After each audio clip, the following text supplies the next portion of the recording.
थाना बलवाकोट क्षेत्रांतर्गत दो लोग, एक अभिषेक कश्यप निवासी घसियार मंडी टनकपुर चंपावत तथा दूसरा मुकेश कुमार निवासी पिपरिया संतोष तहसील पुरनपुर थाना माधोखंडा पीलीभीत उत्तर प्रदेश द्वारा आपस में गाली गलौज कर रहे, एक दूसरे को मारने मरने पर उतारू हो रहे थे।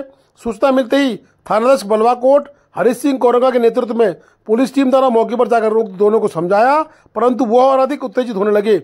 इससे पहले कोई अप्रिय घटना घटती, अपर उप निरीक्षक नरेंद्र पाल सिंह ने उक्त दोनों को धारा 126, 135, 170 BNS के तहत गिरफ्तार कर लिया है।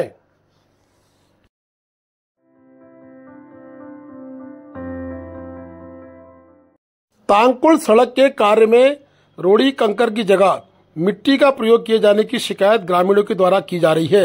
सोशल मीडिया पर वायरल वीडियो के तहत उक्त मिट्टी मिलाते हुए कर्मचारी दिखाई दे रहे हैं। बता दें कि लेबरों के द्वारा मिट्टी को रोड पर फैलाया जा रहा है। जहां एग्रीकेट या रोड़ा बिछना चाहिए, वहां मिट्टी बिछने से कहीं न कहीं स्थानीय ग्रामीणों में बड़ा आक्रोश है। उन्होंने कार्य संस्था को संज्ञान लेने की बात कही है।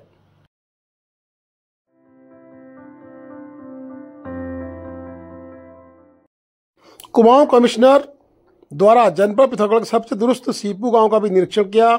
जिलाधिकारी विनोद गिरी गोस्वामी ने कहा कि निरीक्षण के दौरान कुछ गांवों में जो छोटी छोटी समस्याएं चल रही हैं, उनका तत्काल निस्तारण किया जाएगा और पर्यटकों के लिए पैदल मार्ग के निर्माण कार्य भी तत्काल प्रभावी रूप से बनाए जाएंगे। इस दौरान जिलाधिकारी विनोद गोस्वामी, मुख्य विकास अधिकारी डॉक्टर दीपक सैनी, उप जिलाधिकारी धारचूला मंजीत सिंह, परियोजना प्रबंधक आशीष पुनेठा, DPRO हरीश आर्या, खंड विकास अधिकारी धारचूला प्रदीप बिष्ट सहित संबंधित विभागीय अधिकारी उपस्थित थे। बता दें कि आयुक्त द्वारा विकासखंड धारचूला के अंतर्गत तेदांग में ग्रामवासियों से मुलाकात कर उनकी समस्याओं को सुनकर उनका समाधान भी किया। वह विभागीय योजनाओं का निरीक्षण किया। तत्पश्चात आयुक्त द्वारा मारसा गांव पहुंचे ग्रामवासियों से मुलाकात कर उनकी समस्याएं सुनी। अंत में कुमाऊं आयुक्त द्वारा जनपद पिथौरागढ़ सबसे दुरुस्त गांव सीपू का भी निरीक्षण किया। 4 दिवसीय इस दौरे में कहीं न कहीं हर गांव को छूने का प्रयास किया गया। खेत में बच्चों को स्कूल में जाके मिड डे मील भोजन को भी चेक किया गया। ट्रॉफी वितरित जिलाधिकारी के द्वारा की गई। बता दें कि शाम को दुखतु पहुंचे आयुक्तों का जगह जगह भव्य स्वागत भी हुआ।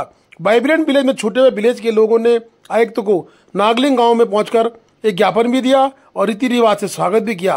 ग्राम प्रधान ममता नंगनियाल ने गांव की प्रमुख समस्याएं, संचार सुविधा का न होना, यूपीसीएल द्वारा बिजली न पहुंचाना इत्यादि के बारे में बताया। वहीं आयुक्त कमिश्नर ने कहीं न कहीं संचार सुविधा, बिजली या छोटे मोटे जो पुल, अन्य चीज़ों को अपने आंखों से देखा है। उन्होंने संबंधित अधिकारियों को 1 महीने के अंदर गांव में सारी सुविधाएं देने, साथ ही मेडिकल कैंप लगा के पशुओं के लिए जो दिक्कतें हो रही हैं उसके लिए भी उन्होंने विजिट करने के निर्देश दिए हैं। बता दें कि ग्रामीणों द्वारा जिलाधिकारी को BPL तथा APL कार्ड निर्गत करने हेतु पुनः सर्वे करने का अनुरोध भी किया था, जिस पर जिलाधिकारी ने ग्रामवासियों से प्रस्ताव बनाकर भेजने की बात कही है। तीजम के बाद भूस्खलन के कारण पलायन की समस्या झेल रहे दर गांव में पहुंचे ग्रामीणों द्वारा शासन से ग्रामीणों के विस्थापन के लिए भूमि आवंटन की बात भी की। इस तरह पूरे दारमा को कहीं न कहीं कुमाऊं आयुक्त ने छूने का प्रयास किया, समस्याओं को जानने का प्रयास किया और समस्याएं सुनी। सभी ग्रामीण कमिश्नर, जिलाधिकारी, उप जिलाधिकारी व अन्य अधिकारियों को देखकर गदगद थे। गांव की विभिन्न समस्याओं को नोटेट करते हुए कहीं न कहीं सड़क मार्ग को तत्काल बनाने की बात, साथ ही संचार की बात, ये कमिश्नर ने प्रमुखता से उठाई है। और कमिश्नर ने कहा जब तक संचार सुविधा इत्यादि हो जाएंगी तो नए ट्रैक कहीं न कहीं टूरिज्म को बढ़ावा देने की बात भी उन्होंने कही है। कमिश्नर के सम्मुख लोगों ने अपनी बातों को खुल के रखा और कमिश्नर ने भी उनकी बातों को पूर्ण तवज्जो दी और सुना। आज माननीय आयुक्त महोदय के साथ में जिला प्रशासन की पूरी टीम के द्वारा धारचूला की जो दारमा वैली है उसके लगभग सभी गांवों का और पूरे क्षेत्र का भ्रमण किया गया और लास्ट में सीपू और मारचा तक भी जो टीमें गई हैं, सर्वे गए थे। और इन गांवों का भ्रमण करने से कम हमारी जो टीम है उसको एक तो सर का मार्गदर्शन मिला है कि हमें क्या क्या कार्य और करने हैं। और जैसा कि आयुक्त महोदय के द्वारा ये भी बताया गया कि जो लास्ट जो विलेजेस हैं उन पर विशेष ध्यान देने की हमें आवश्यकता है। तो इस क्रम में हम लोगों ने जो अपने प्लान्स अभी तक एग्जीक्यूट कर रहे हैं उसको भी ग्राउंड सिचुएशन उसकी देखने का मौका मिला है। दूसरा, अगले जो इनका माइग्रेशन सीजन अब जब वापस आएंगे, अभी तो 9 अक्टूबर लास्ट में सभी लोग अपने अपने जो माइग्रेशन विलेजेज हैं नीचे चले जाते हैं, अगले साल के लिए हमें प्लानिंग बनाने के लिए आसानी होगी। इस क्षेत्र में पर्यटन की बहुत ज़्यादा संभावनाएं हैं। इसके अलावा मेडिसिनल प्लांट्स और हॉर्टिकल्चर, ये 3 चीज़ों पर हम लोगों को फोकस करने की आवश्यकता है। अभी जो है उसको और स्केल अप करने की आवश्यकता है, इसमें गुणात्मक वृद्धि करने की आवश्यकता है। जैसा कि माननीय मुख्यमंत्री जी के द्वारा भी जो है वाइब्रेंट विलेजेज और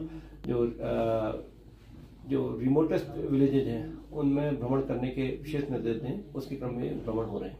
धन्यवाद सर। वैली में जो हमारे दूरस्थ गांव हैं उसमें सभी डिपार्टमेंट, सभी प्रमुख डिपार्टमेंट्स को लेके दौरा किया गया, जिसमें डीएम भी हैं, सीडीओ भी हैं, विद्युत के लोग हैं, उरडा के लोग हैं, फिशरीज हॉर्टिकल्चर के ऑफिसर्स हैं, सबसे दौरा किया गया और सभी लोगों से गांव में जाके प्रत्येक जगह बात की गई किस तरह की दिक्कतें आ रही हैं और इसमें वो लोग क्या चाहते हैं। तो एक तो प्रमुख दिक्कत जो इस वैली में मैंने देखी वो जियो के जो यहाँ पे टावर्स लगे हुए हैं उसमें कनेक्टिविटी नहीं है, कभी आती है तो थोड़ी देर के लिए आती है, लंबी समय नहीं रहती है। दूसरा, हमारी जो सड़क है जो अभी वाइब्रेंट विलेज में आगे कटनी है तिदांग से मार्छा, मार्छा से सीपू, तो सीपू जो आखिरी गांव है दारमा वैली का, वहां भी आज पैदल विजिट किया गया और यहाँ पे जो डिमांड्स थी लोगों की, रोड की डिमांड्स तो खैर है ही, उसके टेंडर भी हो चुके हैं पीएमजीएसवाई द्वारा। एक बड़ी डिमांड यह है कि काफी जगहों पे जो गांव की उपजाऊ जमीन है इसको जो लोकल नदियां हैं या गदेरे वो काट रहे हैं और क्योंकि पहले से ही उपजाऊ जमीन कम है तो इसमें बचाव कार्य, बाढ़ राहत के कार्य करवाए जाएं। तो इसके भी एस्टिमेट्स हम सिंचाई विभाग से जल्दी बनवा देंगे। एक जो बहुत अच्छा यहाँ पे हो सकता है जो लोग डिमांड भी कर रहे हैं वो ये है कि अब सड़क जब पहुंच जाएगी तो लगभग सारे ट्रैक्स, जो प्रमुख ट्रैक्स हैं, आगे खत्म हो जाएंगे।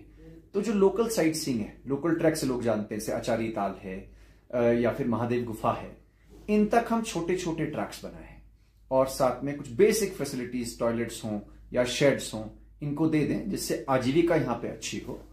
और एक डिमांड यहाँ पे इसकी आई है कि सेब का कल्टीवेशन लोगों ने शुरू कर दिया है, तो एक एप्पल टूरिज्म तो आएगा ही आएगा, साथ ही साथ हॉर्टिकल्चर के लिए जो हम दे सकते हैं अच्छे से अच्छी वैरायटी, ये वीपीकेएस से बात करके, पंतनगर से बात करके, सॉइल टेस्टिंग के बाद हम यहाँ पे देंगे ताकि इससे आजीविका जो यहाँ पे है इसमें सुधार हो, इनकम में जो यहाँ पे लोग ले रहे हैं उनका भी सुधार हो। Thank you sir.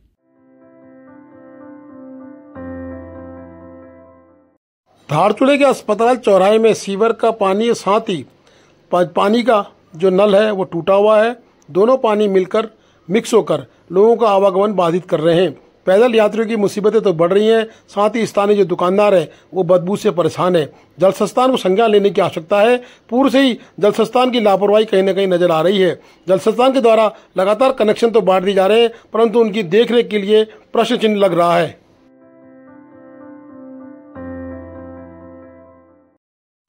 चौकी एचोली पर सूचना प्राप्त हुई कि एक व्यक्ति ने गुरना मंदिर के पास स्थित मसान बाबा मंदिर के सामने एक पेड़ पर लटककर फांसी लगाई है। इस सूचना पर कोतवाली पिथौरागढ़ पुलिस मौके पर पहुंची, जहां देखा कि मसान बाबा मंदिर के सामने पेड़ पर एक व्यक्ति साड़ी का फंदा लगाकर लटका हुआ है। इसके बारे में जानकारी की गई तो इस व्यक्ति का नाम मुकेश निषाद पुत्र श्री सूबेदार सिंह, निवासी ग्राम धरकुआ, थाना नगला, सिंधी, जिला फिरोजाबाद, आगरा, हाल निवासी डाट पुलिस पुलिया के पास पिथौरागढ़, उम्र करीब 28 वर्ष के रूप में शिनाख्त हुई है, जिसको पुलिस कर्मियों ने पेड़ से फंदा काटकर नीचे उतारा। शरीर पर कोई चोट के निशान नहीं है, शरीर अकड़ा हुआ था। उक्त मृतक के परिजनों को इस घटना के संबंध में मृतक का पंचनामा कर पोस्टमार्टम हेतु मोर्चरी पिथौरागढ़ भिजवाया गया है। अग्रिम वैधानिक कार्रवाई की जा रही है।